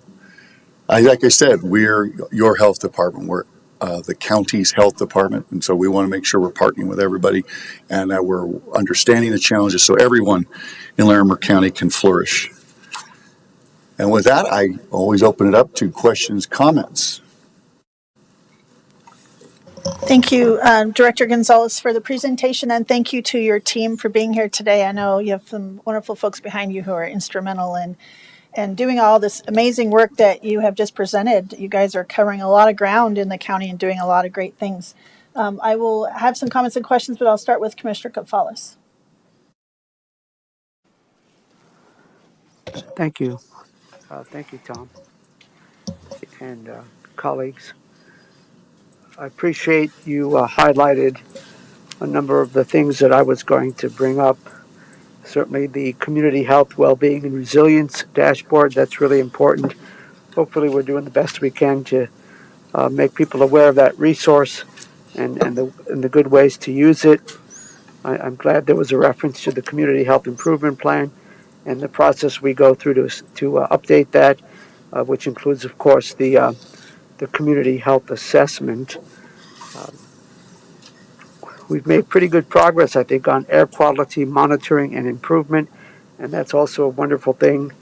And so I wanted to just reinforce all of those activities that you and our Larimer County Health and Environment folks are doing. So thank you for that. I did want to bring, and of course, TAC 212 Youth Center is a pretty exciting place. I wish I had more time to hang out there. I could probably use a little bit of fellowship there. But two things I wanted to bring to your attention for folks to consider. Well, one is you're probably already engaged, but recently a couple of us were interviewed by somebody with the Poudre Food Partnership, and they're looking to develop a food equity advisory council. So I wanted to make sure that you all were aware of that. I referred them to, I think, Sergio or someone in your team. I wasn't sure who the proper person would be, because I know we're doing a lot of work around inclusion. So I wanted to make sure you were aware of that effort. They did get a $250,000 grant for doing focus groups and a variety of other things. And based on the outcome of that process, they hope to apply for an implementation grant at the end of the year. Are you aware of that work? I believe we are, yes. The team, I've seen an email or two about that, yes. So thank you for bringing that up again. Certainly. And then the second thing, and then I guess I'll be done, is are you aware of what are referred to as blue zones? Blue zones. Did you say blue zones? Yeah, blue as in the color of my shirt, zones. I am not aware of blue zones. Well, I'd like if somebody could write that down. I see a couple of nodding heads, but the concept is around somebody who's done a bunch of research and identified 5 places around the world where there's a much higher density of centenarians. And they include places such as, of all places, Loma Linda, California, to a Greek island not too far from where I'm from. But these blue zones, they did research to look at what are certain characteristics, factors, how people live, social connectedness, the built environment, nutrition. And there is actually something called the Blue Zones Project. And there's actually a local person who's connected to the one who's been advancing this around the country.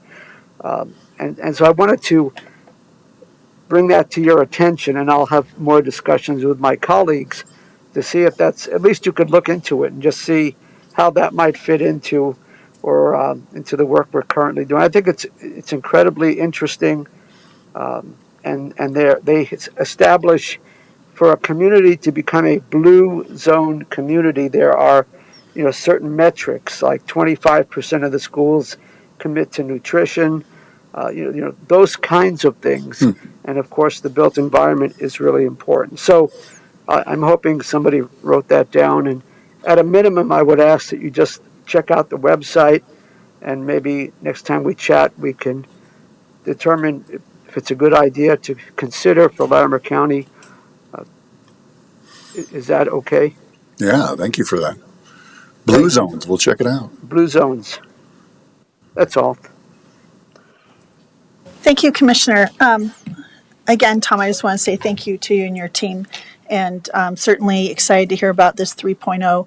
I just want to go back and make sure to talk about the youth center with the partnership between Matthews House and Thompson, and it's also a partnership with Poudre School District and the county, because the county commissioners gave $1.5 million of operating money. So I feel like we're partners, very important partners in that space. And we had that conversation on May 18th in 2022 that really kind of catalyzed going forward. So I wanted to kind of go back, and it couldn't happen without all those people coming together, especially Matthew's House, and moving forward to us having the first ever center to address youth that are housing insecure, and it's really important. So I want to thank you for highlighting that, but I wanted to just add those other partners, and I'm really proud of the work of our board supporting that with some of our American Rescue Plan dollars and trying to catalyze that effort. So, and then I wanted to just talk about the social isolation. As you know, my daughter and I did that intergenerational conversation. It's something that was even being talked about before the pandemic started. And we had done this with the Center of Public Deliberation and talking about the isolation of seniors. And we were trying to encourage youth to put down their phones when they visit their relatives, their aunts and their grandmothers, that they're not on their phones or devices, but going out and actually saying, hey, can we cook together? Can you tell me about your favorite recipe? Can you tell me about this history? And I'd sure like to see some of that intergenerational thing. You know, part of this, of your outreach, is getting families to be even more connected. I know certain cultures in our community are very strong with that, but not all of them. It'd be great to do what we can to kind of help with this intergenerational work, and seeing how we can have people checking in on neighbors, or we have certain people in our neighborhood. We just make sure we go by and knock on the door and wave and just check in on folks. And I think organizations like Meals on Wheels do that as an added bonus as they deliver meals. And so I think that's really important. You listed a lot of things that I'm sure the health department's not going to try to tackle housing by itself.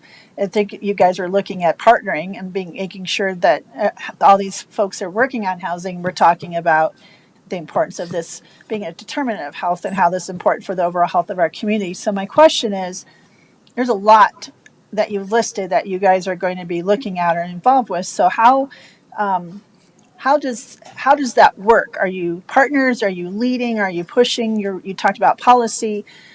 We were at the budget conference last week, and we heard from other counties that basically do things differently than we do here, and they were basically disintegrating some of their partnerships with their board of health and starting new ones, and they're doing things differently and maybe don't have comprehensive approaches we have. So you're listing a lot of things, and I'm really grateful, because I do think overall it's the health and safety and welfare of our community that's involved with a lot of the things we do as the Board of County Commissioners, but in partnership with our staff and our municipal partners and our nonprofits, and of course with our health department. So I'm curious how you see the health department and yourself leading in this space, and how because as I was sitting there hearing about other counties in the Big Ten, they all are doing it differently, but we have certain ways we do things here in Larimer County. I call it the Larimer way. Can you expand on that a little bit? Am I kind of being clear in my question? Yeah, I think it comes back to our role as health strategists. And health strategists, we have the data. When we see a data trend, that's then when we convene partners regarding whatever that data trend is. And I can give an example.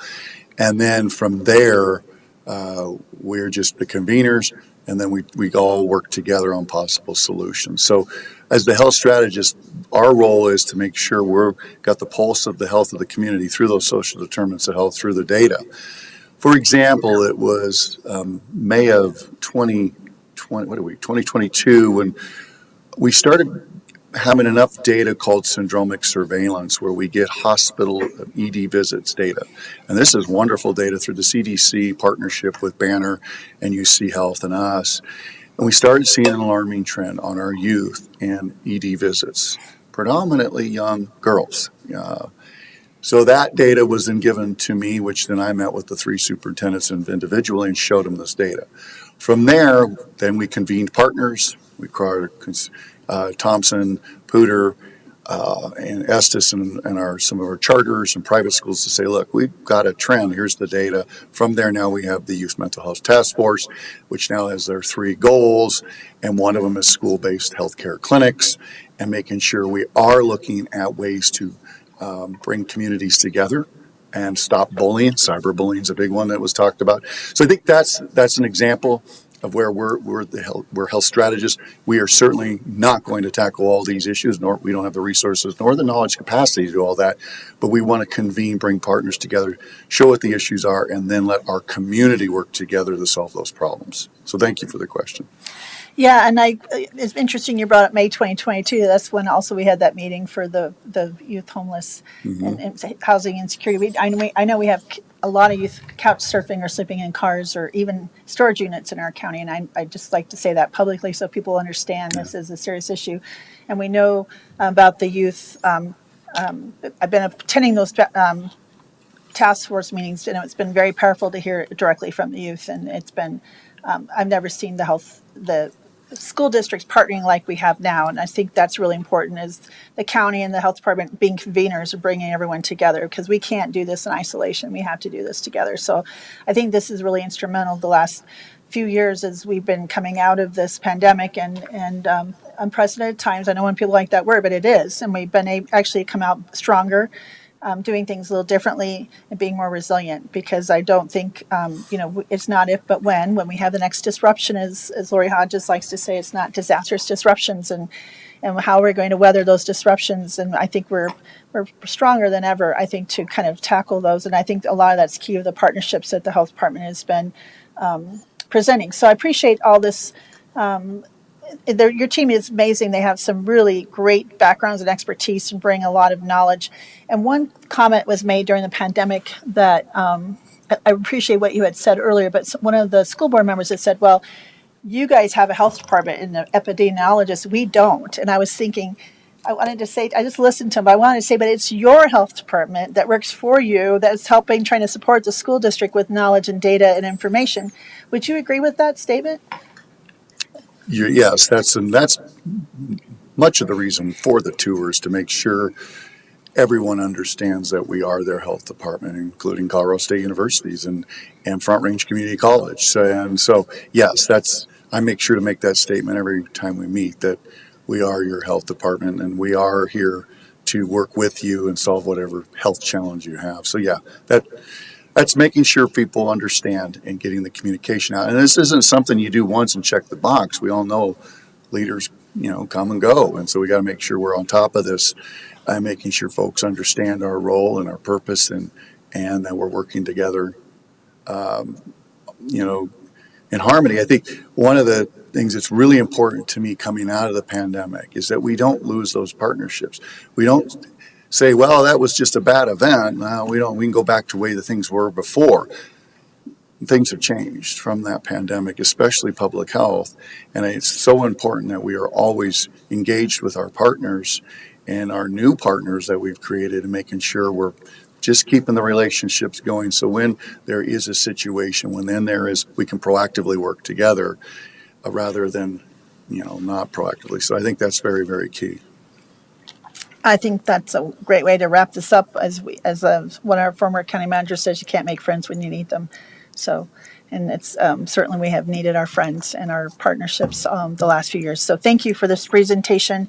I would love to hear more about how it goes with your tour and how kind of feedback you get. I would love to hear that kind of update and how it received. And I appreciate the time and efforts that you're all doing to get out and reach to community and help them understand all the great work that you're doing. So thanks for the presentation today. Thank you. Loretta, for your time. did you want to state anything? And I'm sorry, you didn't get to make a comment on the co-responder thing, and I apologize for that. No, that's okay. I'm losing my voice, so I'll keep it really brief. I know we've talked through this, I think, when you were an applicant for your position, this idea of being health strategists and how that benefits the community in different ways than just simply offering a clinic or providing other kind of direct services. And so it is exciting to see your strategic plan get you here as a group all together. And I see the community lifted up by your efforts.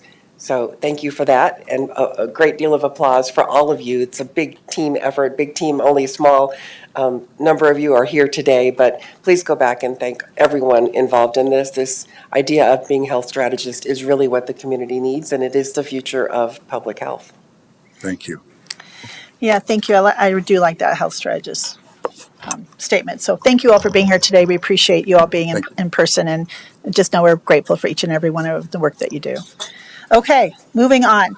And Lorinda, I know maybe your county manager update, if you wanted to say something quick about the co-responder program. I'm sorry, I skipped over that. I was thinking in the back of my head, we had to get them out of here so they could go. So on to our last discussion item, and thank you all for being here today. It's great to see you all. We have our second reading and adoption of the tobacco ordinance repeal. So I welcome Andrew Lewis from our county attorney's office to walk us through these next steps. Thank you. So we did the reading a few months ago. We have published it within the requisite amount of time has passed so that it can be adopted. So we just need to move for the adoption of the amendment, which basically is a repeal of the tobacco ordinance unless further discussion is needed. And I do have some language for the movement of that adoption. Great. And Andrew, could you just identify yourself? I don't know if you introduce yourself just for the record. Andrew Lewis with the County Attorney's Office. Thank you. So do you want to give that to Tessa or to us to read, or maybe to Commissioner Gonzales, since he'll need to read it? Thank you. I know we have something in our packet, but obviously you might have something. I did not know whether you guys would have that language already prepared for you or not. So Great. just in case. I don't have any further questions. I think we've been talking about this for a while. Commissioner Gonzales, do you have any comments or questions? Okay, well, it's pretty straightforward. So Commissioner Gonzales, I would welcome that motion, please. Thank you, Madam Chair. Thank you, Andrew. I'll just go off of the one that you provided us. I move for the adoption, amending ordinance number 98-01, an ordinance prohibiting the possession of cigarettes and tobacco products by minors, repealing the ordinance this day, September 18th, 2023. Today's the 19th. Do you want to say the 19th today? Sorry. Did I put the 18th on there? It should be the 19th. September 19th, thank you. September 19th, 2023. Thank you, Commissioner. And thank you, Andrews, for providing that. And so any further discussion? All those in favor? Aye. Aye. Great. Thank you. Straightforward and to the point. Appreciate it. Okay. Thank you for those in the audience. Maybe you're here for that motion, I guess. So great. Thank you for being here. All right. Lorinda, County Manager update. Sure. I guess I will keep it really short. Like you, Commissioner, I and the budget team and I went to the 10 county budget conference where we were able to talk to the representatives of the 10 largest counties about some of the same issues facing Larimer County. We talked about property HH. We heard from the state demographer. We heard from the Department of Local Affairs. The Colorado Counties Incorporated was also a good speaker. And so those were 3 really good days spent, I think, interacting with peers and learning from experts. So thank you for the time to go to that. I also met with Treasurer Irene Jody. We meet for regular updates and coordination. And although there were only 2 days earlier in the week, we did more budget meetings with more staff and offices. And I want to thank them for all the preparation work that they did to put the 2024 proposed budget ideas together so that we can meet with you this week and talk more about that. And did you want to say anything about the coresponder? Because I didn't get, I apologize, I just was not, my head No was worries, spinning, thank you. Yeah, just briefly again, the program's been going on since 2018, and it's been a quiet success at the Sheriff's Office. It's been a really good collaboration, and I love that they gathered the data. They didn't just do it because it felt good. They did it because the numbers showed that it worked, and they're expanding it because the numbers show that it worked. And Sergeant Cook is a major part of a driving force behind this. He really believes in this program. He's seen it himself. He's seen it with people he supervises. He's seen it in the community, and I really applaud their efforts to continue this program and fund it in creative ways. Thank you, Lorinda. Appreciate all your work, and I hope that you get to feeling better. Commissioner Gonzales, do you have any comments or reports that you'd like to share?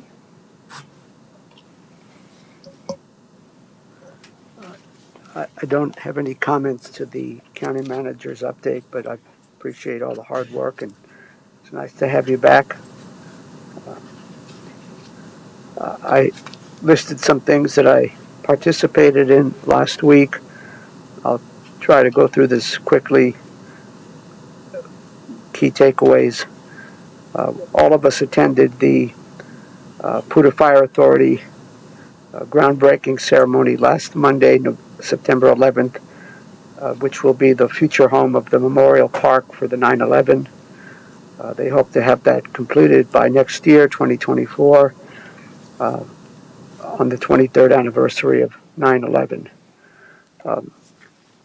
That was on Monday. On Tuesday, attended the Environmental and Science Advisory Board, One of the key discussion items there was an update from the Coalition for the Poudre River Watershed, which talked about their watershed protection program recovery restoration work. Very interesting. On Wednesday, I participated in the Ag Advisory Board meeting, and there were three key takeaways there. One is I provided an update on the draft East Mulberry Corridor Plan, and there was good discussion there, especially as it pertains to the commercial ag enterprise district that people are very interested in, farmers and ranchers. We also had a presentation from the Crescent Center for Art, Agriculture, Ecology, and the Arts. They have a 501c3. They have 122 farms near Johnstown, and it was good to get an update and get feedback from the Ag Advisory Board. And then finally, we were introduced to the new extension agent, the Ag Natural Resources extension agent, and so that was important. On the following day, Thursday the 14th, I actually went and visited a local farmer and his farm, did a tour. He's off of County Road 70. That was very informative. On the 15th, we all participated in a wonderful community celebration, the Para Mi Familia mural on the side of the wall for Los Tarascos restaurant. It was a great celebration. And then on Saturday, I got to participate in the North Fork, the Poudre River tour and open house. We visited Halligan's Reservoir and a few other stops and learned more about the collaborative work that's happening to protect habitat, especially Preble's mouse habitat. So that was very interesting. We started at the Livermore Community Hall, and the Forks Cafe and Saloon provided the sandwiches at the end. That is all. Thank you, Commissioner, and I'm glad to hear about those tours. That's exciting. So I will share a few things. I also did, as you said, attended the 9/11. I'm excited to see that memorial come into fruition and that they have pieces of the beam from the 9/11 site. That it was going to be interesting to see how they build that memorial around those pieces, and I'm really excited. And it was great always to run into some of the firefighters and captains that I know and wish them well, especially on 9/11. On Tuesday, but besides our general things that we do for admin direction and admin matters, I went and attended the South Platte roundtable meeting, Basin Roundtown meeting, and I mostly listened in because we have staff that kind of are the more interactive member, but it was a lot of update on the Colorado River and some of the conditions, and there a lot happening in that. I won't go into it now. It's just it's a 3-hour meeting. It's very long. I didn't stay for the whole meeting because I left and ran over to the High Plains School grand opening. High Plains is already open. I actually was there with the groundbreaking for the original or the first part of the High Plains, and then watched and got to tour that as being involved with the master plan and DAC committee when they were opening that school. And then this is the addition and the expansion because that school has become quite a it's full and it's a lot going on, and I know a lot of the staff there, and it's exciting to see them and see Blue, their mascot, and walk through some of the additions and changes. And now the gym is more appropriate for a K through 8 or middle school, and they have bleachers. They didn't have those before. They had to be cut before because the board had paused and then the budget had gotten shrunk. And so now these individuals have the middle school students in the K-8 have a appropriate lockers and the appropriate gym. We got to see the volleyball players practicing, and that was very exciting. And so I appreciate that opportunity, and their warm welcome. That was very fun to do, especially since I saw that from day one and being there. I also attended the Budget 10 conference. It's great to connect with some of the other colleagues and commissioners and staff from the Big 10 conferences. I won't share much else than what Lorinda had shared. Very powerful and very important and very great information and phenomenal speakers. And I really appreciate the state demographer. She always does such a great job. And as I don't know if you mentioned it, Lorinda, but as Larimer County and Weld County are kind of the red zones for growth and change, and a lot of other counties are seeing decreases in population, and we are seeing increases, and that should really inform some of our forward thinking and strategic plans and some of our strategies, because it is going to impact jobs and housing and other things. So that's why it's really important to go to these meetings and talk to folks one-on-one. And that's where I was hearing about some of them have started new housing, new Department of Health, and how much that was costing, and we were asking how we do ours and how much it costs. And we just heard a lot from some of the things that they're doing.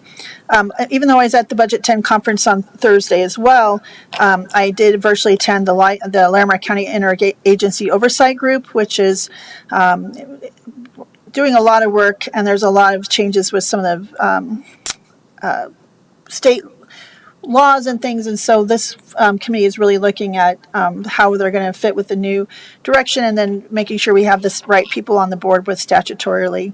I did also attend, because this was over the lunch hour, I because of the 4 South Council, I'm on the subcommittee with the Fire Commission, and we had a discussion on our subcommittee on fire prescribed fire strategies, and we had a very important meeting talking about the state agency's strategy, the fire strategy, the intent and purpose, the short-term and long-term steps, and then how, as a subcommittee, we're going to plan to move forward supporting the state agency and the strategy.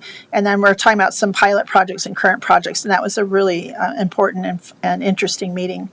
And then I attended the first part of the Office on Aging Advisory Council meeting, which is really important. I attended that virtually, and they let me kind of speak, and then I went back into the conference.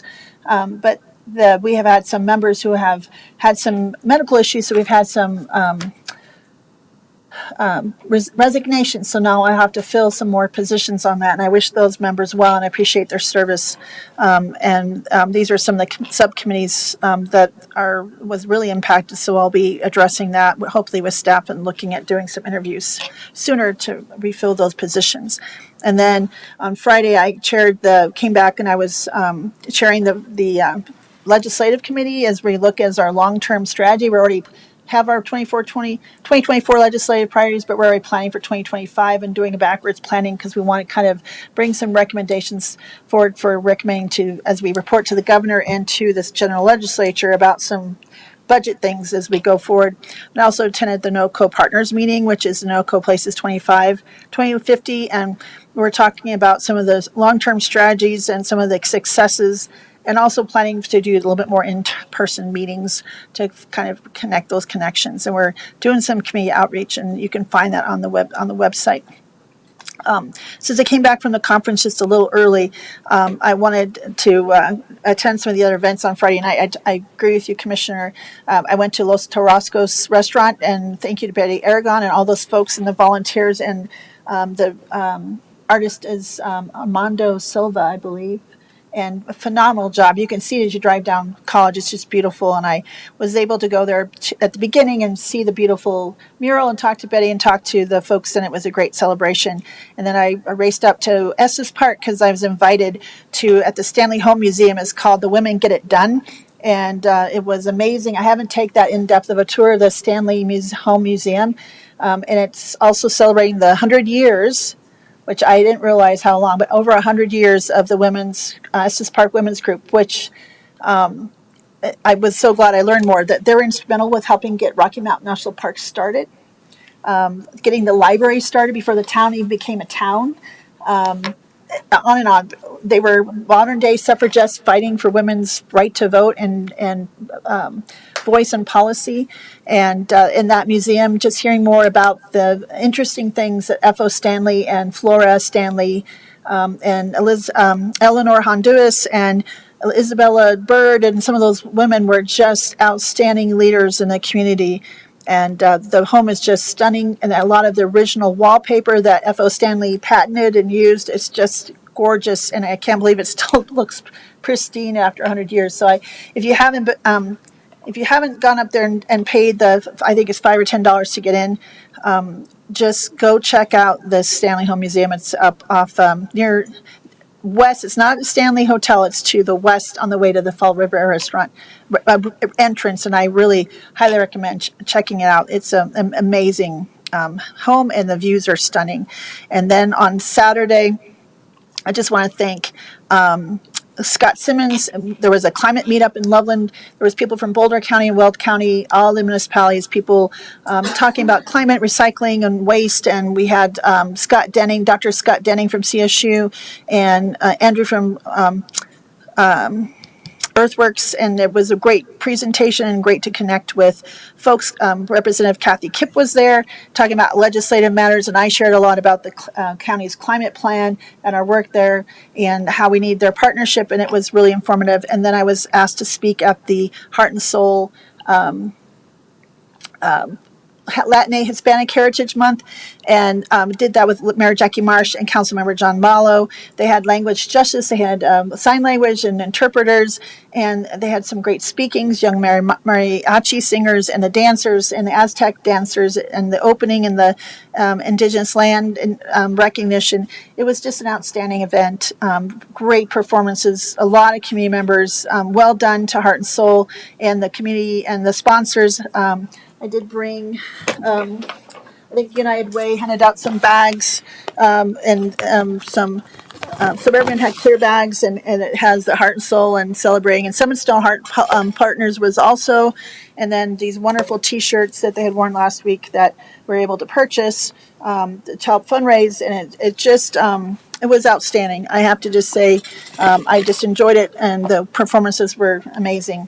And then I went to the CSU-CU game. That was quite an eventful game. So now I was probably up very late on Saturday night, and I want to say congratulations to both teams for a well-done game and representing Larimer County so well. And congratulations to the fans and to the coaches and the players, and because I know they all worked hard, and it was fun. And then just grateful for the opportunity to be around in different areas of the county. Of course, I got up and hiked and saw the elk. If you're up in this area and around the mountains, be very careful about the elk in the rut. They were around my car, and even though my car wasn't moving, they were brushing up against my car and pushing on my car. And just be very careful up there, and just be following the law enforcement or Department of Natural Resources or National Parks instructions on that, because it could get dangerous really quick. And I want everybody to kind of be careful out there when you're hiking and getting out and about. Just be kind of following. Leave no trace and being careful out in the spaces. So I got surrounded for a little while, so that was very interesting, and I just let my car stay still for a while until they cleared out. But I appreciate everyone's work up there in our National Parks and our Forest Service and our DNRs. They're probably doing their best to keep everyone safe. And with that, I don't think we have any other business. And thanks to all the volunteers. Just going around our community, we have just amazing volunteers and organizations and people doing great work in our community. And it just heartened me so much to see people's passion and the work that they do to support the things they care about. And it just makes our community such a great spot. So with that, we have no other legal business or any other items on our agenda. So at 11:12, we are adjourned. Thanks for joining us today.